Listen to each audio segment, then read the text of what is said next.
ನಮಸ್ಕಾರ ರೈತ ಬಾಂಧವರೇ ಹಾಗೂ ಎಲ್ಲ ವೀಕ್ಷಕರೇ. ಇವತ್ತಿನ ದಿನ ನಾವು ಅಜೋಲಾ ಆ, ಕೃಷಿಯ ಕುರಿತಾಗಿ ಮಾತನಾಡೋಣ.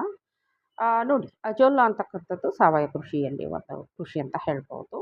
ಇದು ಈ ಅಜೋಲಾ ಅಂತಕ್ಕಂಥದ್ದು ತುಂಬ ಸುಮಾರು ಸ್ಪೀಸೀಸ್ ಇದೆ. ಇದು ಅಕ್ವಾಟಿಕ್ ಫರ್ನ್ ಅಂತಕ್ಕಂಥದ್ದು. ಅಕ್ವಾಟಿಕ್ ಅಂದರೆ ಪಾಚಿ ಜಾತಿಗೆ ಸೇರಿದಂಥದ್ದು. ಸಲ್ವಿನೇಶಿಯ ಫ್ಯಾಮಿಲಿಗೆ ಬರುತ್ತೆ. ಇದು ಏನು ಅಂದರೆ ಪಾಚಿ ಥರ ನೀರಲ್ಲಿ ಹಬ್ಕೊಂಡಿರುತ್ತೆ. 3ರಿಂದ 10 ದಿನಗಳಲ್ಲಿ ಡಬಲ್ ಆಗ್ತಾ ಹೋಗ್ತದೆ. ಇದನ್ನು ಒಂದು ಸರಿ ಹಾಕಿದರೆ ಆಯಿತು. ಇದರ ಮುಖ್ಯ ಉದ್ದೇಶ ಬಂದು ಇದು ನೋಡೋಕ್ಕೆ ಡಕ್‌ವೀಡ್ ಅಥವಾ ಮೋಸಸ್ ಅಥವಾ ಪಾಚಿ ಥರ ಕಾಣುತ್ತೆ ಕನ್ನಡದಲ್ಲಿ ಹೇಳಬೇಕು ಅಂತಂದರೆ. ಫರ್ನ್ ಇದು.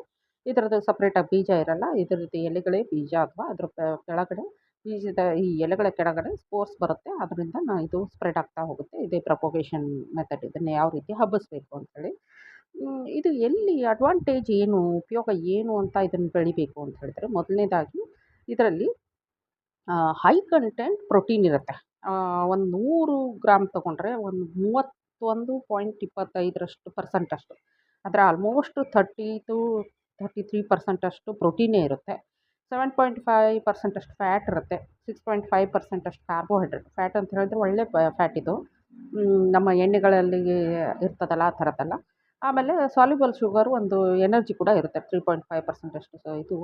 ಮತ್ತು ಫೈಬರ್ ಇರುತ್ತೆ ಇದರಲ್ಲಿ 13% ಆಫ್ ಫೈಬರ್. ಸೊ ನಮ್ಗೆ ಗೊತ್ತಾಯ್ತಲ್ಲ, ಇಲ್ಲಿ ಫೈಬರ್ ಕಂಟೆಂಟ್ ಹೈ ಇದೆ, ಪ್ರೋಟೀನ್ ಕಂಟೆಂಟ್ ಹೈ ಇದೆ. ಇವತ್ತಿನ ದಿನ ಏನು ಯಂಗರ್ ಜನ್ರೇಷನ್ ಇದೆ, ಪ್ರೋಟೀನ್ ಮೊರೆ ಹೋಗ್ತಾ ಇದೆಯಲ್ಲ, ಪ್ರೋಟೀನ್ ಕೊರತೆ ಇದೆ ಅಂತಕ್ಕಂಥದ್ದು ಏನು ಗಮನಿಸ್ತಾ ಇದ್ದಾರೆ, ಅಥವಾ ನಮ್ಮ ಏನು ಸಸ್ಯಾಹಾರಿಗಳಿದ್ದಾರೆ ಅವ್ರಿಗೆ ತೊಂದರೆ ಆಗ್ತಾ ಇದೆ, ಮಾಂಸಾಹಾರಿಗಳಿಗೆ ಮಾತ್ರ ಪ್ರೋಟೀನ್ ಸರಿಯಾಗಿ ಸಿಗ್ತದೆ ಅಂತಕ್ಕಂಥದ್ದು ಏನಿದೆ. ಅದಕ್ಕಾಗಿ ಇವತ್ತಿನ ದಿನ ಇಂಡಸ್ಟ್ರಿ ಯಾವೆಲ್ಲ ಬೆಳೀತಾ ಇದ್ದಾವೆ ಅಂತ ಹೇಳಿದರೆ, ಪಾಚ್ಗಳನ್ನು ಬಳಸ್ಕೊಂಡು ಪ್ರೋಟೀನ್ ಪೌಡರ್ ತಯಾರಿಕೆ ಸ್ಟಾರ್ಟ್ ಆಗಿದೆ. ಅದಲ್ಲದೆ ಕೆಲವೊಬ್ಬರು ಈ ಪೇಷಂಟ್ಸ್ ಎಲ್ಲ ಇರ್ತಾರಲ್ಲ, ಅವರಿಗೆ even crude fiber, natural crude fiber tablets, pallets ಕೂಡ ರೆಡಿ ಆಗ್ತಾ ಇದ್ದಾವೆ. ಸುಮಾರು ಪ್ರಾಸೆಸಿಂಗ್ ಎಲ್ಲ ಮಾಡಿಬಿಟ್ಟು ಸರಿಯಾಗಿ ಇದು ಮಾಡ್ತಾ ಇದ್ದಾರೆ. ಹಾಗಾಗಿ ಮೆಡಿಕಲ್ ಫೀಲ್ಡು, ಇಂಡಸ್ಟ್ರಿಯಲ್ ಫೀಲ್ಡಲ್ಲಿ ತುಂಬ ಬೇಡಿಕೆ ಬರ್ತಾ ಇದೆ ಈ ಅಜೋಲಾಗೆ. ಹಾಗಾಗಿ ರೈತ ಬಾಂಧವರು ಏನು ಮಾಡಬೇಕು ಅಂತ ಹೇಳಿದ್ರೆ, ಯಾವಾಗೆಲ್ಲ ಅವ್ರಿಗೆ ಇಂಟ್ರೆಸ್ಟ್ ಇದೆಯೋ, ಅಂದರೆ ಅವರು ಅದನ್ನು ತಮ್ಮ ಕೃಷಿಯನ್ನು ಉದ್ಯಮವಾಗಿ ಯಾರೆಲ್ಲ ಸ್ವೀಕರಿಸೋಕೆ ರೆಡಿ ಇದ್ದಾರೋ ಅವರು ಇದನ್ನು ಮಾಡ್ಕೊಳ್ಳೋದು ತುಂಬ ಒಳ್ಳೆಯದು ಅಂತ ಹೇಳ್ಬೋದು. ಇಂಡಸ್ಟ್ರಿಯವ್ರ ಜೊತೆಗೆ ಕಾಂಟ್ರಾಕ್ಟನ್ನು ಮಾಡಿಕೊಂಡು ಅವರು ಒಳ್ಳೆ ಕ್ವಾಲಿಟಿ ಅಜೋಲನ್ನು ಸಪ್ಲೈ ಮಾಡ್ಬೋದು. ಅದಲ್ಲದೆ ರೈತ ತಮಗಾಗಿ ಯಾವ ರೀತಿ ಬಳಸ್ಕೊಳ್ಬೋದು ಅಂತ ಹೇಳಿದರೆ, ಡೈರಿ ಎನಿಮಲ್ಸಿಗೆ ಹಾಕ್ಬೋದು. ಏನು ಡೈರಿ ಎನಿಮಲ್ಸಿಗೆ ಹಾಕಿದರೆ ಏನಾಗುತ್ತೆ, ಒಂದು 3ರಿಂದ 4 ಕೆಜಿ ಅಜೋಲನ್ನು ಅದರದ್ದು ಅದಕ್ಕೇನು ಹಾಕ್ತಾ ಇರ್ತೇವೆ ಫೀಡು, ಹಸಿರು ಏನು ಇದನ್ನು ಹಾಕ್ತಾ ಇರ್ತೀವಿ, ಏನು ಗ್ರಾಸಸ್ ಏನು ಹಾಕ್ತಾ ಇರ್ತೀವಿ ನಾವು, ಹುಲ್ಲನ್ನು. ಅದ್ರ ಜೊತೆಗೆ ಇದನ್ನು 3ರಿಂದ 4 ಕೆಜಿ ಇದನ್ನು ಹಸಿದು ಮಿಕ್ಸ್ ಮಾಡಿಬಿಟ್ಟು ಹಾಕಿದ್ರೆ ಅದರದ್ದು ಈಲ್ಡು 15ರಿಂದ 20% ಹೆಚ್ಚಿನ ಇಳುವರಿಯನ್ನು ಕೊಡುತ್ತೆ. ಹಾಲನ್ನು ಮತ್ತು ಶಕ್ತಿಯುತವಾಗಿರುತ್ತೆ ಎನಿಮಲ್ ಅಂತಕ್ಕಂಥದ್ದು. ಮತ್ತು ಒಂದು ಕಮರ್ಷಿಯಲ್ ಫೀಡ್ ಏನು ಹಾಕ್ತಾ ಇರ್ತೀವಿ ನಾವು, ಕೆಲವೊಮ್ಮೆ ನಮ್ಮಲ್ಲಿ ಸತ್ವಯುತವಾದ ಹುಲ್ಲಿರಲ್ಲ, ಆಹಾರ ಇರಲ್ಲ ಅಂದಾಗ, ಅಥವಾ ಒಣಗಿದ ಹುಲ್ಲಿದೆ ಅಂತ ಅಂದಾಗ ಇದನ್ನು ಸೇರಿಸಿ ಹಾಕೋದ್ರಿಂದ ಒಂದು 20-30% ಕಮರ್ಷಿಯಲ್ ಫೀಡನ್ನು ಅವಾಯ್ಡ್ ಮಾಡ್ಬೋದು. ಏನು ಹಿಂಡಿ ತಂದು ಹಾಕ್ತಿರ್ತಾರಲ್ಲ ರೈತರು, ಅಂಥವ್ರು ಅದನ್ನು ಅವಾಯ್ಡ್ ಮಾಡಿಬಿಟ್ಟು ಇದನ್ನು ಹಾಕ್ಕೊಳ್ಬೋದು. ಇನ್ನು ಡ್ರೈ ಅಜೋಲಾ ಫ್ಲೇಕ್ಸ್ ಏನಿದೆ ಅದನ್ನು ಪೌಲ್ಟ್ರಿಗೂ ಹಾಕ್ಬೋದು, ಮತ್ತು ಫಿಶ್ಗಳಿಗೂ ಹಾಕ್ಬೋದು. ರ್ಯಾಬಿಟ್ಸಿಗೆ, ಪಿಗ್ಸಿಗೆ, ಇದಕ್ಕೆ ಅಂತಲ್ಲ, ಸುಮಾರು ಇದಕ್ಕೆ ಹಾಕ್ಕೊಳ್ಬೋದು. ಆಯಿತಾ. ಇದು ಎಲ್ಲಿ ಹೆಚ್ಚಾಗಿ ಬೆಳೀತಿರೋದು ಎಲ್ಲಿ ಅಂದರೆ, ನೀರು ಸಮೃದ್ಧವಾಗಿ ಎಲ್ಲಿ ಸಿಗ್ತದೋ ಆ ರಾಜ್ಯಗಳಲ್ಲಿ, ಹೆಚ್ಚಾಗಿ ಕೇರಳ, ತಮಿಳುನಾಡು ಅಥವಾ ಕೋಸ್ಟಲ್ ಬೆಲ್ಟಲ್ಲಿ ಹಾಕ್ಕೊಳ್ತಾರೆ ಅಥವಾ ಹಾಕ್ಕೊಳ್ಬೋದು. ಇಲ್ಲಿ ಏನಂದರೆ ಸರಿಯಾದ ಬೆಳಕು, ಸರಿಯಾದ ನೀರಿರಬೇಕು. ಸೂರ್ಯನ ಬೆಳಕು ರಾತ್ರಿ, ಹಗಲು ಮತ್ತು ರಾತ್ರಿ ತುಂಬ ಚೆನ್ನಾಗಿ ಸೂರ್ಯನ ಬೆಳಕು ಹಗಲೊತ್ತು ಸರಿಯಾಗಿರಬೇಕು. ರಾತ್ರಿ ಕರೆಕ್ಟಾಗಿ ಫೋಟೋ ಸೆನ್ಸಿಟಿವ್ ಇರುತ್ತೆ, ಆಗ ಕರೆಕ್ಟಾಗಿ ಇದು ಆಗ್ತಾ ಇರಬೇಕು. ಅಂಥ ಒಂದು ಸಂದರ್ಭದಲ್ಲಿ ಇದು ತುಂಬ ಚೆನ್ನಾಗಿ ಬರುತ್ತೆ ಅಂತ ಹೇಳ್ಬೋದು.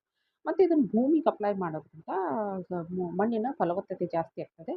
ಬೆಳೆಗಳಲ್ಲಿ ನೈಟ್ರೋಜನ್ ಫಿಕ್ಸೇಷನ್ ಆಗ್ತದೆ. ಅಂದರೆ ಇದನ್ನು ಯೂರಿಯಾ ಪರವಾಗಿ ಇದನ್ನು ಬಳಸುವಂಥ ಒಂದು ಪದ್ಧತಿಯನ್ನು ನಾವು ಇವತ್ತಿನ ದಿನ ರೂಢಿಸ್ಕೊಳ್ಬೋದು. ಇದನ್ನು ಏನು ಮಾಡಬೇಕು ಅಂದರೆ, ಇದು ಫರ್ಟಿಲಿಟಿ ಪ್ರಮೋಟರ್ ಅಂತ, ಅಂದರೆ ಮಣ್ಣಿನ ಫಲವತ್ತತೆಯ ಹೆಚ್ಚಿಗೆ ಮಾಡುವ ಟಾನಿಕ್ ಅಂತ ಹೇಳ್ಬೋದು.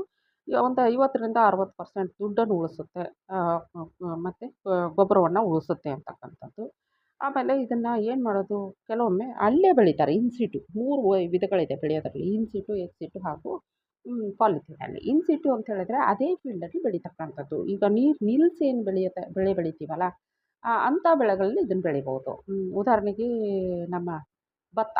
ಭತ್ತದಲ್ಲಿ ನೀರು ನಿಲ್ಲಿಸಿರ್ತೀವಲ್ಲ, ಅಂಥ ನೀರಲ್ಲಿ ಇದನ್ನು ಕಲ್ಚರ್ ಹಾಕಿಬಿಟ್ರೆ ಇದು ಒಂದು ಮ್ಯಾಟ್ ಥರ ಬಂದ್ಬಿಡುತ್ತೆ ಕೆಳಗಡೆ. ಅಂಥ ಒಂದು ಸಂದರ್ಭದಲ್ಲಿ ಯಾವುದೇ ಗೊಬ್ಬರ ನಮ್ಮ ಭತ್ತಕ್ಕೆ ಹಾಕೋ ಅವಶ್ಯಕತೆ ಇಲ್ಲ. ಅದಲ್ದೇ ಪ್ರತಿ ವಾರವೂ ಅದನ್ನು ತೆಗೆದು 3ರಿಂದ 4 ದಿನಕ್ಕೆ ತೆಗೆಯೋದು. ಮತ್ತು ನಾವು ಬೇರೆ ಪರ್ಪಸಿಗೂ ಯೂಸ್ ಮಾಡ್ಕೊಳ್ಳೋದು. ಫೀಡಾಗಿ ಅಥವಾ ಅದೇ ಇಂಡಸ್ಟ್ರಿ ಪರ್ಪಸ್ ಆಗಲಿ ಅಥವಾ ನಾವು ಅದನ್ನು ಇದಕ್ಕೆ ಏನು ಬೇರೆ ಬೆಳೆಗಳಿಗೆ ದ್ವಿದಳ ಧಾನ್ಯ ಈ ಥರದ್ದು ಬೇರೆ ಬೆಳೆಗಳಿಗೆ ನಾವು ಅದನ್ನು ಬೆಳೆಸ್ಕೊಳ್ಬೋದು.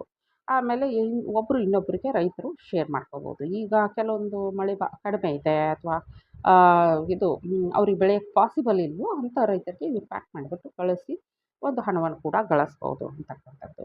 ಆಮೇಲೆ ಈ ಎಕ್ಸಿಟು ಅಂತ ಹೇಳಿದ್ನಲ್ಲ, ಎಕ್ಸಿಟು ಅಂತ ಹೇಳಿದ್ರೆ ಪಾಂಡಲ್ಲಿ ಬೆಳೀತಾರೆ. ಪಾಂಡಲ್ಲಿ ಕೂಡ ಬೆಳಿಬೋದು. ಆಮೇಲೆ ಇನ್ನೊಂದು ಪಾಲಿಥೀನಲ್ಲಿ ಅಂದರೆ ಪಾಂಡಲ್ಲೂ ಅಷ್ಟು ನೀರು ಸಾಕಾಗಲ್ಲ. ಪಾಂಡಲ್ಲೂ ನಮಗೆ ನೀರಿಲ್ಲ, ಇದರಲ್ಲೂ ಭತ್ತ ಮಾಡುವಷ್ಟು ನೀರಿಲ್ಲ ಅಂತ ಹೇಳಿದರೆ ಅಂಥವರು ಪಾಲಿಥೀನಲ್ಲಿ ಅವರವರ ಹೊಲದಲ್ಲಿ ಅಥವಾ ಟ್ಯಾಂಕ್ಗಳಲ್ಲಿ ಅಥವಾ ಇದರಲ್ಲಿ ಎಲ್ಲೂ ಬೆಳಿಬೋದು. ಆದರೆ ನೀರು ಒಂದು 10 ಇಂಚು ನೀರು ನಿಂತಿರಬೇಕು ಅಂತಕ್ಕಂಥದ್ದು. ಇದು ಏನು ರೈಸ್ ಈಲ್ಡನ್ನು ಒಂದು 20-30% ಜಾಸ್ತಿ ಮಾಡುತ್ತೆ. ವಾಟ್ರನ್ನ ಸೇವ್ ಮಾಡುತ್ತೆ. ಯಾಕಂದರೆ ಎವಾಪ್ರೇಷನ್ ಆಗ್ತಾ ಇರ್ತದಲ್ಲ ಅದನ್ನು. ಮತ್ತು ವೀಡು ಕೀಟಗಳ ಪ್ರಾಬ್ಲಮನ್ನು ತಡೆಯುತ್ತೆ ಅಂತಕ್ಕಂಥದ್ದು. ಇದರಲ್ಲಿ ಯಾಕೆ ಇದನ್ನು ಬೆಳೀತಾ ಇದ್ದಾರೆ, ಏನು ಎಕನಾಮಿಕ್ ವ್ಯಾಲ್ಯೂ ಇದೆ ಅಂತ ಹೇಳಿದರೆ ನೈಟ್ರೋಜನ್ನು 5% ನೈಟ್ರೋಜನ್ ಇರುತ್ತೆ. ಆಮೇಲೆ ಇದರಲ್ಲಿ ಫಾಸ್ಫರಸ್ ಇರುತ್ತೆ. ಇಲ್ಲಿ ನೋಡಿ ಪೊಟ್ಯಾಸಿಯಮ್ಮು 2 to 4.5 ಪೊಟ್ಯಾಸಿಯಮ್ ಎಲ್ಲೆಲ್ಲಿ ಹೈ ಇರುತ್ತೋ ಯಾವೆಲ್ಲ ಬೆಳೆಗಳಲ್ಲಿ ಹೈ ಇರುತ್ತೋ ಅದು ಮೆಡಿಸಿನಲ್ ಪರ್ಪಸ್ ಹೈ ಕ್ವಾಲಿಟಿ ಇರುತ್ತೆ ಅಂತ ಅರ್ಥ. ಈಗ ಡಿಪ್ರೆಷನ್ ಇರ್ಬೋದು, ಇನ್ಸೋಮಿನಿಯಾ ಅಂಥ ಪೇಷಂಟ್ಗಳಿಗೆ ಇದನ್ನು ಯೂಸ್ ಮಾಡ್ತಾರೆ ಅಂತಕ್ಕಂಥದ್ದು. ನಾನು ಹೇಳಿದ್ನಲ್ಲ ಮೆಡಿಕಲ್ ಯಾಕಂದ್ರೆ ಫೈಬರ್ ಕಂಟೆಂಟ್ ಹೈ ಇರೋದ್ರಿಂದ ಯೂಸ್ ಮಾಡ್ತಾರೆ, ಪೊಟ್ಯಾಸಿಯಮ್ ಹೈ ಇರೋದ್ರಿಂದ ಯೂಸ್ ಮಾಡ್ತಾರೆ. ಅದಲ್ಲದೆ ಮತ್ತು ಇದರಲ್ಲಿ ಪ್ರೋಟೀನ್ ಹೈ ಇದೆ. 32-33% ಪ್ರೋಟೀನ್ ಇರುತ್ತೆ. ಅದರಿಂದ ಇದನ್ನು ಯೂಸ್ ಮಾಡ್ತಾರೆ. ಕ್ಯಾಲ್ಶಿಯಮ್ ಇರುತ್ತೆ, ಮ್ಯಾಗ್ನೀಸಿಯಮ್ ಇರುತ್ತೆ, ಮ್ಯಾಂಗನೀಸು, ಐರನ್ ನೋಡಿ ಐರನ್ ಇದೆ, ಕ್ರೂಡ್ ಫ್ಯಾಟ್ ಇದೆ, ಆಮೇಲೆ ಶುಗರ್ ಇದೆ, ಸ್ಟಾರ್ಚು, ಕ್ಲೋರೋಫಿಲ್ಲು, ಆ್ಯಶು ಇದೆಲ್ಲ ಇರೋದ್ರಿಂದ ಏನು ಸಸ್ಯಜನ್ಯ ಹೈ ಪ್ರೋಟೀನ್ ಇರೋದ್ರಿಂದ ಇದನ್ನು ಬಳಸೋದು ತುಂಬ ಒಳ್ಳೆಯದು ಅಂತ ಹೇಳ್ಬೋದು. Azolla high productive plant. ಅದು ಡಬಲ್ ಯಾವಾಗಾಗುತ್ತೆ 3ರಿಂದ 10 ದಿನ ಡಬಲ್ ಆಗುತ್ತೆ ಅಂತ ಹೇಳಿದೆ. ಆಮೇಲೆ ಇದ್ರದ್ದು ಟನ್ನೇಜ್ ಬಂದು ಒಂದು 8ರಿಂದ 10 ಟನ್ ಪರ್ ಹೆಕ್ಟರ್ ಬಂದುಬಿಡುತ್ತೆ ಏಷ್ಯನ್ ಫೀಲ್ಡಲ್ಲಿ. ಇದು ಬೆಳೆಯೋದೇ ಏಷ್ಯನ್ ಏರಿಯಾದಲ್ಲಿ. ಆಮೇಲೆ ಇದು 37.8 ಟನ್ ಫ್ರೆಶ್ ವೇಟು ಯಾವಾಗ ಕೊಡುತ್ತೆ ಅಂತ ಹೇಳಿದ್ರೆ ಈ ಒಂದು ಪಿನ್ನಾಟ ಅನ್ನೋ ವೆರೈಟಿ ಸ್ವಲ್ಪ ಚಿಕ್ಕದಾಗಿ ಬರುತ್ತೆ ಇದು. ಇಂಡಿಯಾದಲ್ಲಿ ಇದನ್ನೇ ಹೆಚ್ಚಾಗಿ ಬಳಸೋದು. ಆಮೇಲೆ ಇದರ ಡಯಾಮೀಟರು ಎಷ್ಟಿರುತ್ತೆ ಅಂದರೆ ಒಂದು 2.5 ಸೆಂಟಿಮೀಟ್ರ್ ಅಥವಾ 1 ಇಂಚ್ ಇರ್ತದೆ ಅಂತಕ್ಕಂಥದ್ದು. ಅಲ್ಲಿಂದ ಹಿಡಿದು ಒಂದು 15 ಸೆಂಟಿಮೀಟ್ರ್ವರೆಗೂ ಬರುತ್ತೆ. ಇದನ್ನೇನಿಲ್ಲ ಇದನ್ನು ಇದನ್ನು ತಗೊಂಡು ಕೈಯಲ್ಲಿ ಉಜ್ಜಿಬಿಟ್ಟು ಮತ್ತೊಂದು ಜಾಗಕ್ಕೆ ಹಾಕಿದರೆ ಹಾಗೆ ಡಬಲ್ ಆಗ್ತಾ ಬರ್ತದೆ. ಉಜ್ಜೋದು ಏನಕ್ಕೆ ಅಂದರೆ ಸ್ಪೋರ್ಸ್ ಹೊರಗಡೆ ಬರಲಿ ಅಂತಕ್ಕಂಥದ್ದು. ಆಮೇಲೆ ಇದು ಯಾವಾಗೆಲ್ಲ ಸೂರ್ಯನ ಬಿಸಿಲು ಜಾಸ್ತಿ ತನ್ನನ್ನು ತಾನು ಒಡ್ಕೊಳ್ತದೋ ಆವಾಗ ರೆಡ್ಡಿಶ್ ಪಿಂಚು ಬರುತ್ತೆ ಇದರಲ್ಲಿ.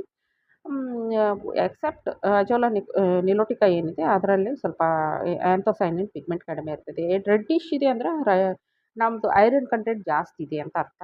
ಅದನ್ನು ನಾವು ಯಾವ ಇದಕ್ಕೆ ಬಳಸ್ಕೊತೀವಿ, ಹೇಗೆ ಬಳಸ್ಕೊತೀವಿ ಅಂತಕ್ಕಂಥದ್ದು. ಮಾಲ್ ನ್ಯೂಟ್ರಿಷನ್ ಇರೋ ಮಕ್ಕಳಿಗೆ ಇದನ್ನು ತುಂಬ ಚೆನ್ನಾಗಿ ಬಳಸ್ಕೊತಾ ಇದ್ದಾರೆ ರೈತರೇ. ಆದ್ದರಿಂದ ಏನು ಹೇಳೋದು ಇಷ್ಟಪಡ್ತೀನಿ ಅಂತ ಹೇಳಿದರೆ ಸಾಧ್ಯವಾದಷ್ಟು ಇದನ್ನು ಇಂಡಸ್ಟ್ರಿಗೆ ಕೊಡೋದನ್ನು ಮತ್ತು ಸಾಧ್ಯವಾದಷ್ಟು ಆ ಇಂಡಸ್ಟ್ರಿಯಲ್ಲಿ ತಾವು ಕೋರದಲ್ಲಿ ಇಂಡಸ್ಟ್ರಿಯವರು ಯಾವ ರೀತಿ ಪ್ರಾಸೆಸಿಂಗ್ ಮಾಡಿ ಪ್ಯಾಕ್ ಮಾಡಿ ಮಾರಾಟ ಮಾಡ್ತಾರೆ ಅಂತಕ್ಕಂಥದ್ದನ್ನು ತಿಳಿಸಲಾಗ್ತದೆ.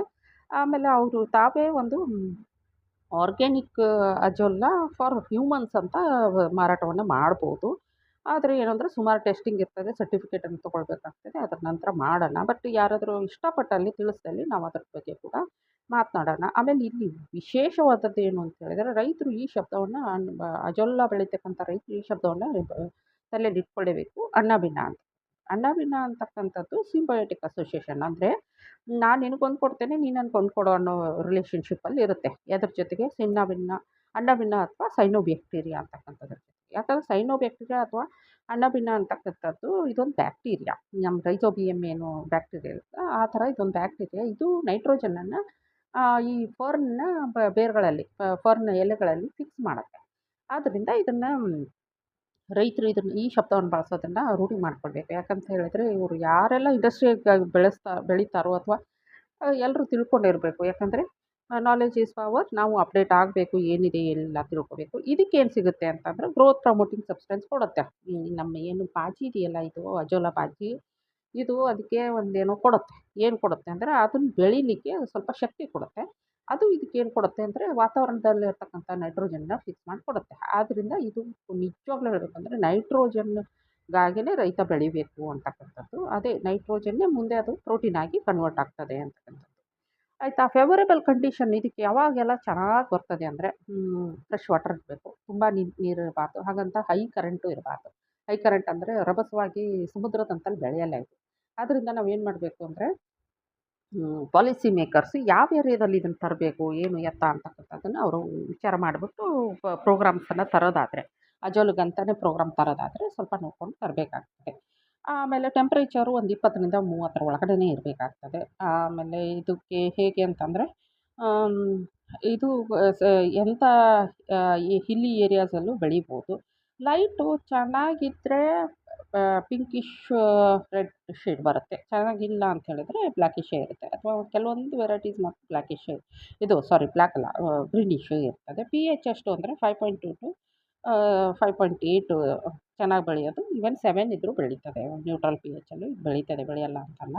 ಆಮೇಲೆ ಇದಕ್ಕೆ ನೈಟ್ರೋಜನ್ ಹಾಕಿ ಬೆಳಿಬೇಕಂತ ಏನಿಲ್ಲ, ಯಾರು ಪಾಲಿಥೀನಲ್ಲಿ ಬೆಳೀತಾರೋ ಅವರು. ಬಟ್ ಏನಂದರೆ ಸ್ವಲ್ಪ ಫಾಸ್ಫರಸ್ ಅಥವಾ ಕೊಟ್ಟಿಗೆ ಗೊಬ್ಬರ ಹಾಕ್ಕೋಬೇಕು. ಸ್ಲರ್ರಿ ಮಾಡ್ತೀವಲ್ಲ, ಸ್ಲರ್ರಿ ಅಂದರೆ ಕೊಟ್ಟಿಗೆ ಗೊಬ್ಬರ, ಬೀಜಾಮೃತ, ಜೀವಾಮೃತ ಹಾಕಿದ್ರೂ ತುಂಬ ಚೆನ್ನಾಗಿ ಬರ್ತದೆ ಇದು. ಹಾಕ್ಬಿಟ್ಟು ಒಂದು ಪಾಲಿಥೀನ್ ಹಾಕ್ಬಿಟ್ಟು ಒಂದು 10 ಇಂಚು ಎತ್ತರದಲ್ಲಿ ನೀರು ನಿಲ್ಲಿಸ್ಬಿಟ್ಟು ಅದರಲ್ಲಿ ಸ್ವಲ್ಪ ಫಾರ್ಮ್ ಮ್ಯಾನ್ಯೂರು, ಸಗಣಿ ಗೊಬ್ಬರವನ್ನು ಸೇರಿಸ್ಬಿಟ್ಟು ಆಮೇಲೆ ಇದನ್ನು ಕಲ್ಚರ್ನ ತೆಗೆದು ತೊಗೊಂಬಂದು ಬಿಟ್ಬಿಟ್ರೆ ಬೆಳೆಯೋದು. ಅದೇ ಹೇಳಿದ್ನಲ್ಲ ಹೇಗೆ ಬೆಳೆಯೋದು ಅಂತೇಳಿ. ಇನ್ ಸಿಟ್ಟು, ಎಗ್ ಸಿಟ್ಟು ಮತ್ತು ಪಾಲಿಥೀನ್. ಇನ್ ಸಿಟ್ಟು ಹೇಳಿದ್ರೆ ನಮ್ಮ ಭತ್ತದ ಗದ್ದೆಗಳಲ್ಲೇ ಬೆಳೆಯೋದು, ಮ್ಯಾಟ್ ಥರ ಬರ್ತಾ ಹೋಗ್ತದೆ. ಎಗ್ ಸಿಟ್ಟು ಅಂತ ಹೇಳಿದರೆ ಪಾಂಡ್ಗಳಲ್ಲಿ ಬೆಳೆಯೋದು. ಅಲ್ಲಿ ಒಂದು ಪಾಂಡಲ್ಲಿ ಬೆಳೆಯೋದ್ರಲ್ಲಿ ಒಂದು ಸಮಸ್ಯೆ ಇದೆ. ಅಲ್ಲಿ ಒಂದು ನಮ್ಮ ಬಸವನ ಹುಳು ಅಂತ ಬರುತ್ತೆ. ಅದು ಇವನ್ ಇದರಲ್ಲೂ ಬರುತ್ತೆ, ಭತ್ತದಲ್ಲೂ. ಅದು ಸ್ವಲ್ಪ ನೋಡ್ತಾ ಇರಬೇಕು. ಅದಕ್ಕೆ ಅದು ಬರಬಾರ್ದು ಅಂತ ಹೇಳಿದರೆ ಮಾಗಿ ಉಳುಮೆಯನ್ನು ಮಾಡಬೇಕು. ಇದರಲ್ಲಿ ಎಲ್ಲಿ ಭತ್ತದಲ್ಲಿ ಆದರೆ. ಪಾಂಡಲ್ಲಿ ಆದರೆ ಮತ್ತೆ ಅದನ್ನು ನೋಡ್ಕೊಳ್ಬೇಕು, ಆ ಥರ ಇದೆಯಾ ಇಲ್ವಾ ಅಂತ. ಅದು ಬಸವನ ಹುಳ ಅಂತೇಳಿ ಇದು ಬಿಟ್ಕೊಂಡು ತನ್ನ ಒಂದು ಇದು ರಸವನ್ನು ಬಿಟ್ಕೊಂಡು ಅಂಟಂಟಾದ ರಸವನ್ನು ಬಿಟ್ಕೊಂಡು ಹೋಗ್ತಿರ್ತದೆ, ನೋಡಿರ್ಬೋದು ಎಲ್ರೂ. ಆ ಆ ಥರದ್ದು ಇದು ಫೀಡ್ ಮಾಡ್ತಾ ಇರ್ತದೆ, ನಮ್ಮ ಇದನ್ನು ತಿಂತಾ ಇರ್ತದೆ. ಒಂದು ವಿವಿಲ್ ಒಂದಿದೆ, ನುಸಿ ಒಂದು, ಅದು ಕೂಡ ಬರ್ತದೆ. ಅದನ್ನು ನೋಡ್ಕೋಬೇಕು, ನೋಡಿಕೊಂಡು ಇದು ಮಾಡಬೇಕು. ಅದಕ್ಕೂ ಕೂಡ ಮಿತ್ರ ಶತ್ರು ಕೀಟಗಳಿದ್ದಾವೆ. ರೈತರು ಆ ಶತ್ರು ಕೀಟಗಳು ಯಾವುದು ಅಂಥೇಳಿ ಅಂಥವನ್ನು ರಿಲೀಸ್ ಮಾಡ್ಬೋದು. ಅದ್ರ ಬಗ್ಗೆ ಶತ್ರು ಕೀಟಗಳನ್ನು ರೈತನಿಗೆ ಮಿತ್ರ ಅಥವಾ ಈ ಬೆಳೆಗಳಿಗೆ ಶತ್ರು ಕೀಟಗಳೇನಿದ್ದಾವೆ, ನಮ್ಮ ರೈತನ ಮಿತ್ರ ಕೀಟಗಳೇನಿದ್ರೆ ಅದ್ರ ಬಗ್ಗೆ ತಿಳಿಸ್ಕೊಡಿ ಅಂತ ಹೇಳಿದರೆ ಇದ್ರ ಕುರಿತಾಗಿ ಜೋಳ ಬೆಳಿಬೇಕಾದಾಗ ರೈತನ ಮಿತ್ರ ಕೀಟಗಳು ಯಾವುವು ಅಂತ ಮತ್ತೊಂದು ವಿಡಿಯೋನ ತಮಗೆ ಶೇರ್ ಮಾಡ್ತೇನೆ ಅಂತಕ್ಕಂಥ ಮಾಹಿತಿ. ಇನ್ನು ಪಾಲಿಥೀನಲ್ಲಿ ಬೆಳಿಬೇಕಾದ್ರೆ ಯಾವುದೇ ರೋಗ ಕೀಟಗಳು ಅಂತ ಏನು ಬರಲ್ಲ ಇಲ್ಲಿ. ಇನ್ ಸಿಟ್ಟು ಮತ್ತು ಎಗ್ ಸಿಟ್ಟು ಅಂದರೆ ಪಾಂಡಲ್ಲಿ ಮತ್ತು ಭತ್ತದ ಗದ್ದೆಯಲ್ಲಿ ಸ್ವಲ್ಪ ಬರ್ಬೋದು, ನೋಡ್ಕೊಳ್ಬೇಕಷ್ಟೇ, ಆಯಿತಾ? ಆಮೇಲೆ ಇನ್ನೊಂದು ಏನು ಅಂತ ಹೇಳಿದರೆ ಸರಿಯಾಗಿ ಫ್ಲೋ ಮಾಡಿಬಿಟ್ರೆ ಏನು ಸಮಸ್ಯೆ ಬರಲ್ಲ. ಇನ್ನು ಪಾಲಿಥೀನ್ ಮಾಡೋರು 3/2/1 ಮೀಟರ್ ಸೈಜು ಇದು ಮಾಡಿಕೊಂಡು ಪಾಂಡ್ಸ್ ಅಂದರೆ ಪಾತಿಗಳನ್ನು ಮಾಡಿಕೊಂಡು ಅದರಲ್ಲಿ ಇದನ್ನು ಬೆಳಿಬೋದು ಅಂತಕ್ಕಂಥದ್ದು. ಇದು ಎಷ್ಟು ಹಾಕಬೇಕು, ಏನು ಗೊಬ್ಬರಗಳ್ನ ಹಾಕ್ಕೊಳ್ಳೋದೆಲ್ಲ ಮಾತಾಡಿದ್ದಾರೆ. ಇಲ್ಲ, ಬೇಕಿಲ್ಲ ನಮಗೆ ಆ್ಯಕ್ಚುಲಿ ಹೇಳಬೇಕು ಅಂತ ಹೇಳಿದರೆ ಜೀವಾಮೃತ ಏನು ಆರ್ಗ್ಯಾನಿಕ್ ಸಾವಯವ ಪ್ರಾಡಕ್ಟ್ಗಳಿದ್ದಾವೆ ಅದನ್ನು ಬಳಸ್ಕೊಂಡು ಇದನ್ನು ಚೆನ್ನಾಗಿ ಮಾಡ್ಕೋಬೋದು. ಗ್ರೀನ್ ಮ್ಯಾಟ್ ಥರ ಬರುತ್ತೆ ಇದು. ಹಾಗೆ ಕಟ್ ಮಾಡ್ತಾ ಮಾಡ್ತಾ ಬರಬೇಕು. ಇಲ್ಲ ಅಂತ ಹೇಳಿದರೆ ನಾವು ಜಿಲೇಬಿ ಮಾಡಬೇಕಾದ್ರೆ ಅದೆಲ್ಲ ಸಾಣಿಗೆ ಇಟ್ಕೊಂಡಿರ್ತೀವಲ್ಲ, ಆ ಥರದ ಸಾಣಿಗೆಗಳನ್ನ ಕಟ್ಟಿಗೆ ಸಾಣಿಗೆಗಳೇ ಬರ್ತವೆ. ಅದರಿಂದ ಇದನ್ನು ಎತ್ತಿ ಇನ್ನೊಂದು ನಮ್ಮ ಒಂದು ಪಾತ್ರೆಗೆ ತಕ್ಕೊಂಡು ಆಮೇಲೆ ಅಲ್ಲಿಂದ ನಾವು ಬೇರೆ ಜಾಗಕ್ಕೆ ಶಿಫ್ಟ್ ಮಾಡೋದಾಗಲಿ ಅಥವಾ ನಮ್ಮ ಎನಿಮಲ್ಗೆ ಫೀಡ್ ಮಾಡೋದಾಗಲಿ ಅದನ್ನು ಕೂಡ ಮಾಡ್ಕೋಬೇಕು. ಅದೇ ಹಾರ್ವೆಸ್ಟಿಂಗ್ ಕುಯ್ಲು ಮೆಥಡ್ ಅಂತ ಹೇಳಿದ್ರೆ ಅದೇ ಇಲ್ಲಿ, ಮತ್ತೇನಿಲ್ಲ. ಮತ್ತು ಇನ್ನೊಂದು ಕಡೆ ಟ್ರಾನ್ಸ್ಫರ್ ಮಾಡಬೇಕಾದ್ರೆ ಸ್ವಲ್ಪ ಕೈಯಿಂದ ಉಜ್ಜಿ ಹಾಕಿದರೆ ಸ್ಪೋರ್ಸ್ ಓಪನ್ ಆಗಿ ಬೇಗ ಸ್ಪ್ರೆಡ್ ಆಗುತ್ತೆ ಅಂತಕ್ಕಂಥದ್ದು, ಆಯಿತಾ? ಇದನ್ನು ಎಲ್ಲೆಲ್ಲಿ ಬಳಸ್ತೀವಿ ಅಂತ ಹೇಳಬೇಕಾದ್ರೆ ನಾನು ಬಯೋಗ್ಯಾಸ್ ಪ್ಲ್ಯಾಂಟ್ ಒಂದು ಬಯೋಡೈಜೆಸ್ಟ್ದು ಅಂತ ಹೇಳಿಲ್ಲ, ಅಲ್ಲಿ ಕೂಡ ಬಳಸ್ಬೋದು. ವರ್ಮಿ ಕಾಂಪೋಸ್ಟಲ್ಲೂ ಕೂಡ ಬಳಸ್ಬೋದು. ಆಮೇಲೆ ಇಲ್ಲಿ ಸ್ವಲ್ಪ ಒಣಗ್ತಾ ಇದೆ ಅದು ಎಲ್ಲ ಗೊತ್ತಾದರೆ ಸ್ವಲ್ಪ ಇದನ್ನು ತೆಗೆದುಬಿಟ್ಟು ನೀಟಾಗಿ ಮತ್ತೆ ಹೊಸ ಕಲ್ಚರನ್ನು ಹಾಕೋಬೇಕಾಗುತ್ತೆ. ಇದು ತುಂಬ ಚೆನ್ನಾಗಿ ಬರ್ತದೆ. ಇಲ್ಲೇನು ಅಂತ ಹೇಳಿದರೆ ಗ್ರೀನ್ ಮ್ಯಾನ್ಯೂರನ್ನು ನಾವು 2-3 ವೀಕಲ್ಲಿ ಟ್ರಾನ್ಸ್ಫರ್ ಮಾಡ್ಕೊಬೋದು. ಸಪ್ರೇಟ್ ಪ್ಲಾಟಲ್ಲಿ ಮಾಡಿಕೊಂಡು ಟ್ರಾನ್ಸ್ಫರ್ ಮಾಡ್ಕೊಬೋದು. ಇದು ಎಲ್ಲ ಹೇಗೆ ಅಪ್ಲೈ ಮಾಡೋದು ಅಂತ ರೈಸ್ ಫೀಲ್ಡ್‌ಗೆ ಒಂದು 3 ಮೆಥಡ್ ಇದೆ ನೋಡ್ಕೊಳ್ಳಿ. ಏನಿಲ್ಲ ಇಲ್ಲಿ ಜಸ್ಟ್ ಹೀಗೆ ನಾ ಹೇಳಿದ್ನಲ್ಲ ಒಂದು ಸಾನ್ಸೋ ಇದರಲ್ಲಿ ಅದನ್ನ ಎತ್ತಿ ಒಂದು 2 ನಿಮಿಷ ಇಟ್ಕೊಂಡ್ರೆ, ಒಂದು 2 ಸೆಕೆಂಡ್ ಇಟ್ಕೊಂಡ್ರೆ ಅದು ನೀರೆಲ್ಲ ಸಾಯೋಗುತ್ತೆ. ಆಗ ಅದನ್ನು ಒಂದು ಪಾತ್ರೆಲಿ ತೆಕ್ಕೊಂಡು ಆಮೇಲೆ ನಮ್ಮ ಇದಕ್ಕೆ ಸ್ಪ್ರೆಡ್ ಮಾಡ್ಕೊಂಡ್ರೆ ಆಯಿತು. ಜಮೀನಿಗೆ ಸ್ಪ್ರೆಡ್ ಮಾಡ್ಕೊಂಡ್ರೆ ಆಯಿತು. ತುಂಬ ಚೆನ್ನಾಗಿ ಬರುತ್ತೆ ಈಲ್ಡ್ ಮಾತ್ರ. ಇದನ್ನು ಹಾರ್ವೆಸ್ಟ್ ಮಾಡಿಬಿಟ್ಟು ಬ್ಯಾಂಬೂ ಬಾಸ್ಕೆಟಲ್ಲಿ ಅದೇ ಹೇಳಲಾಗಿದೆ. ಬ್ಯಾಂಬೂ ಬಾಸ್ಕೆಟಲ್ಲಿ ಇದನ್ನು ಟ್ರಾನ್ಸ್ಫರ್ ಮಾಡಿಬಿಟ್ಟು ಇದು ಮಾಡಬೇಕು. ಇದು ತುಂಬ ಹೊತ್ತು ಹಾಗೆ ಇಡುವಂಗಿಲ್ಲ. ಇದೇನಾಗುತ್ತೆ ಅಂದರೆ ಒಣಗೋಗ್ಬಿಡುತ್ತೆ. ಮೀನುಗಳನ್ನು ಹೇಗೆ ನೀರಿಂದ ಸಪ್ರೇಟ್ ಮಾಡಿ ತುಂಬ ಹೊತ್ತು ಇಡೋಕ್ಕಾಗಲ್ವೋ ಹಾಗೆ ತುಂಬ ಹೊತ್ತು ಇಡೋಕ್ಕಾಗಲ್ಲ. ವಿದಿನ್ ಏನು ಮಿನಿಟ್ಸಲ್ಲಿ ಇದನ್ನು ಮತ್ತೆ ಟ್ರಾನ್ಸ್ಫರ್ ಮಾಡಬೇಕಾಗ್ತದೆ ಅಂತಕ್ಕಂಥದ್ದು. ವಿಂಟರಲ್ಲಿ ತುಂಬ ಚೆನ್ನಾಗಿ ಬರುತ್ತೆ. ಆದರೆ ಸಮ್ಮರಲ್ಲಿ ಒಂದು 15ರಿಂದ 20 ದಿನ ತಗೊಳುತ್ತೆ ಡಬಲ್ ಆಗೋಕ್ಕೆ. ವಿಂಟರಲ್ಲಿ ಒಂದು 3 ದಿನ ಸಾಕು ಅದಕ್ಕೆ. 3 ದಿನದಿಂದ 10 ದಿನದೊಳಗೆ ತುಂಬ ಚೆನ್ನಾಗಿ ಬರುತ್ತೆ. ಆದ್ದರಿಂದ ಇದನ್ನು ಹಾರ್ವೆಸ್ಟ್ ಮಾಡೋ ಬಿಫೋರು ನೋಡ್ಕೊಳ್ಬೇಕಾಗುತ್ತೆ. ಅದಕ್ಕೆ ನಾವು ದಿನಗಳನ್ನು ನೋಡ್ಕೋಬೇಕು. ನೋಡಿ ಈ ಥರ ಬೆಳೆದಿರುತ್ತೆ. ನಾವು ಇದು ಮಾಡ್ಕೋಬೇಕು. ಮತ್ತು ಈ ಥರ ಪಾಲಿಥೀನಲ್ಲಿ ಬೆಳೆದಾಗ ಪದೇ ಪದೇ ನೀರನ್ನು ಚೇಂಜ್ ಮಾಡಬೇಕಾಗುತ್ತೆ. 6 ತಿಂಗಳಿಗೆ ಕಂಪ್ಲೀಟ್ ನೀರನ್ನೇ ಚೇಂಜ್ ಮಾಡಬೇಕು. ಮತ್ತು ಎವ್ರಿ 10 ಡೇಸಿಗೊಮ್ಮೆ ಮಗ್ಗಲ್ಲಿ ಸ್ವಲ್ಪ ಸ್ವಲ್ಪ ನೀರು ತೆಗೆಯೋದು. ಎಷ್ಟು ತೆಗಿತೀವೋ ಅಷ್ಟು ಆ್ಯಡ್ ಮಾಡಬೇಕು. ಫಾರ್ ಎಕ್ಸಾಂಪಲ್ ಒಂದು 2 ಜಗ್ಗು ನೀರು ತೆಗೆದ್ವಿ ಅಂದರೆ ಒಂದು 2 ಜಗ್ ನೀರನ್ನು ಹಾಕ್ಕೊಳ್ಬೇಕು ಅಂತಕ್ಕಂಥದ್ದು. ಮತ್ತು ಇಲ್ಲಿ ನೋಡಿ ಫೀಡ್ ಮಾಡ್ತಾ ಇದ್ದಾರೆ ಬರ್ಡ್ಸಿಗೆ, ಮೊಲಕ್ಕೆ ಮತ್ತು ನಮ್ಮ ಎನಿಮಲ್ಸ್‌ಗೆ ಫೀಡ್ ಮಾಡಿ ಎಷ್ಟು ಟನ್ಸು ಇದು ಕಂಪೋಸ್ಟ್ ಮಾಡಿದರೆ ಎಷ್ಟು ಬರುತ್ತೆ ಏನು ಎತ್ತ ಅಂತ ಇಲ್ಲಿದೆ ನೋಡ್ಕೊಳ್ಳಿ. ಯಾವ ಎನಿಮಲ್‌ಗೆ ಎಷ್ಟೆಷ್ಟು ಕೆಜಿ ಹಾಕೋದು ಒಳ್ಳೆಯದು ಅಂತಿದೆ ನೋಡ್ಕೊಳ್ಳಿ. ಮತ್ತು ಕಾಸ್ಟ್ ಆಫ್ ಕಲ್ಟಿವೇಷನ್ ಅಂತ ಹೇಳಿದ್ರೆ ಏನಿಲ್ಲ, ಇದನ್ನು ಬೆಳೀಲಿಕ್ಕೆ ತುಂಬ ಏನು ಖರ್ಚಾಗಲ್ಲ.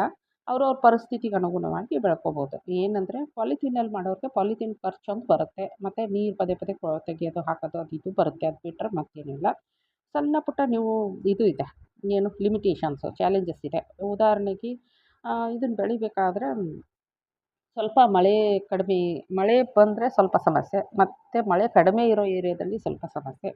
ಆಮೇಲೆ ಇದನ್ನು ಹೈ ಕ್ವಾಲಿಟಿ ಇನಾಕುಲಮ್ ಅಂದರೆ ಅದರದ್ದು ಇದು ಸಿಗೋದು ಪೇರೆಂಟ್ ಮೆಟೀರಿಯಲ್ ಅಥವಾ ಬೀಜ ಸಿಗೋದು ಸ್ವಲ್ಪ ಕಷ್ಟ ಆಗುತ್ತೆ. ಅಲ್ಲಿ ನಾವು ಕೊಡ್ತೀವಿ ಅಂತಕ್ಕಂಥದ್ದು. ಆಮೇಲೆ 35ಕ್ಕಿಂತ ಹೆಚ್ಚಿಗೆ ಟೆಂಪ್ರೇಚರ್ ಇರೋ ಜಿಲ್ಲೆಗಳು ಉದಾಹರಣೆಗೆ ರಾಯಚೂರು, ಗುಲ್ಬರ್ಗ ಅಂತಲ್ಲಿ ಬೆಳೆಯೋದು ಸ್ವಲ್ಪ ಕಷ್ಟ. ಬಟ್ ನೆರಳಲ್ಲಿ ಹಾಕ್ಕೊಳ್ಬೋದು. ಏನಿಲ್ಲ ಎಲ್ಲ ಸಮಸ್ಯೆಗಳಿಗೆ ಉತ್ತರ ಇದ್ದೇ ಇರ್ತದೆ. ನಾವು ಆ ಉತ್ತರಗಳನ್ನು ಬಳಸ್ಕೊಳ್ಳೋದನ್ನು ಗೊತ್ತಿರಬೇಕು. ತುಂಬ ಟೇಸ್ಟಿಯಾಗಿರೋದ್ರಿಂದ ಎನಿಮಲ್ಸ್ ತುಂಬ ಇಷ್ಟಪಟ್ಟು ತಿಂತವೆ. ಮತ್ತು ಫರ್ಟಿಲಿಟಿ ಮಣ್ಣಿನ ಫಲವತ್ತತೆ ಜಾಸ್ತಿ ಮಾಡುತ್ತೆ, ಬೆಳೆ ಇಳುವರಿ ಜಾಸ್ತಿ ಬರುತ್ತೆ, ಖರ್ಚು ಕಡಿಮೆ, 0 ಬಜೆಟ್ ಅಂತಲೇ ಹೇಳ್ಬೋದು ಅಲ್ವಾ? ಇದೆಲ್ಲ ಇರೋದ್ರಿಂದ ಇದು ತುಂಬ ಚೆನ್ನಾಗಿ ಬರುತ್ತೆ. ಇದು ಮುಂದಿನ ದಿನಗಳಲ್ಲಿ ಇದರ ಬೇಡಿಕೆ ಜಾಸ್ತಿ ಆಗ್ತದೆ. ರೈತ ಬಾಂಧವರು ಇಲ್ಲಿ ಒತ್ತಿ ಕೊಟ್ಟು ಹೇಳೋದೇನು ಅಂತಂದರೆ, ನೀವು ಬೆಳೀಲಿಲ್ಲ ಅಂದರೆ ಇನ್ಯಾರೋ ಬೆಳೀತಾರೆ. ಬಟ್ ಇದು ಬಂದೇ ಬರುತ್ತೆ. ಯಾಕೆ ಹೇಳಿ? ಹೈ ಪ್ರೋಟೀನ್ ಪ್ಲ್ಯಾಂಟ್ ಇದು. ಹಾಗಾಗಿ ಬಂದೇ ಬರುತ್ತೆ. ದಯವಿಟ್ಟು ಎಲ್ಲ ರೈತರು ಇದರ ಬಗ್ಗೆ ಗಮನ ಹರಿಸಿ ಕೃಷಿಯನ್ನು ಯಾವಾಗ ನಾವು ಉದ್ದಿಮೆಯಾಗಿ ಪರಿವರ್ತಿಸ್ತೀವಲ್ಲ ಆವಾಗ ರೈತನಿಗೆ ಮರ್ಯಾದೆಯೂ ಹೆಚ್ಚು ಮತ್ತು ಇಳುವರಿಯೂ ಹೆಚ್ಚು, ಹಣವೂ ಹೆಚ್ಚು. ಆಮೇಲೆ ಹೊಸದನ್ನು ಕಲಿತಾ ಹೋಗಬೇಕು. ಹಳೆಯದನ್ನು ಬಿಡೋದು ಅಂತ ಅಲ್ಲ, ಹೊಸದನ್ನು ಕಲಿಬೇಕು. ಒಳ್ಳೇದು ಯಾವುದಿದೆಯೋ ಹಳೆಯದ್ರಲ್ಲೇ ಇರಲಿ ಹೊಸದರಲ್ಲಿ ಒಳ್ಳೇದು ಯಾವುದಿದೆ ಅದನ್ನು ಅಡಾಪ್ಟ್ ಮಾಡ್ಕೊಳ್ಬೇಕು ಅಂತ ಹೇಳ್ತಾ ಇದ್ರ ಬಗ್ಗೆ ಮುಗಿಸ್ತೇನೆ. ಇನ್ನೇನಿಲ್ಲ, ಇವತ್ತಿನ ಟ್ಯಾಗ್ಲೈನ್ ಬಂದು ಪುಸ್ತಕಗಳು ನಮಗೆ ಬದುಕೋದನ್ನು, ವಿಚಾರ ಮಾಡೋದನ್ನು, ಆಲೋಚಿಸೋದನ್ನು ಕಲಿಸ್ತವೆ. ಹಾಗಾಗಿ ಪುಸ್ತಕಗಳ ಮೊರೆ ಹೋಗಬೇಕು. ಕಾಲಹರಣವನ್ನು ಹೇಗೋ ಮಾಡೋದ್ರ ಬದಲು ಪುಸ್ತಕ ಓದೋದ್ರಿಂದ ಮಾಡಬೇಕು ಅಂತ ಹೇಳ್ತಾ ಇವತ್ತಿನ ಒಂದು ಈ ಅಜೋಲಾ ಕೃಷಿಯ ಕುರಿತಾದ ಚರ್ಚೆಯನ್ನು ಮುಗಿಸ್ತಾ ಇದ್ದೀನಿ. ಸರ್ವೇ ಜನ ಸುಖಿನೋ ಭವಂತು.